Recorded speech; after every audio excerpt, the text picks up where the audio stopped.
जैकबाबाद मां अवां खे ख़बर ॾींदा हलूं। Bureau chief Waseem Iqbal ji report मुताबिक़ ज़िला जैकबाबाद में मरहूम सहाफ़ी अब्दुल रज़ाक खरल जी 8वीं वरसी जैकबाबाद जे महिराण हाल में मल्हाई वई, जंहिंमें मुख़्तलिफ़ इदारनि जे सहाफ़ियुनि ऐं मकतब फ़िक्र जे माण्हुनि शिरकत कई।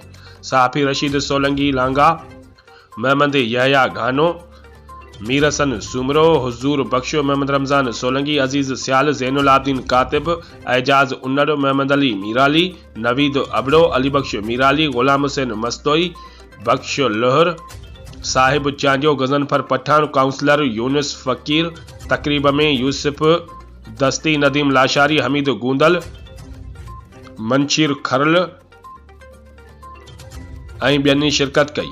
अब्दुर्रहमान आफरीदी, अब्दुल हई सुमरो, एडवोकेट आज़म आरमानी, मैडम कमर बानू, मुनसिफ शेख, अवेस रज़ा कादरी, दिलमुराद लाशारी, जहांगीर इफ्तिखार ऐं ॿियनि बि शिरकत कई। तकरीब खे ख़िताब कंदे मरहूम सहाफ़ीअ जी ज़िंदगीअ ते लिखियल किताब तकरीब में शिरकत कंदड़नि खे तोहफ़े तौरु ॾिनो वियो, जॾहिं त मुख़्तलिफ़ शोबनि में निमाया कारकर्दगीअ ते तारीफ़ी सर्टिफिकेट पिणु ॾिना विया। इस्तक़बालिया तकरीब खे ख़िताब कंदे हुन चयो त अवाम सहाफ़ियुनि जी तहक़ीक़ मां हक़ीक़त ॼाण चाहे थी ऐं असां कोशिश करे रहिया आहियूं त इहा ज़िमेवारी पूरी करे शहर जे मसइलनि खे उजागर करे उन्हनि खे हल कयो वञे।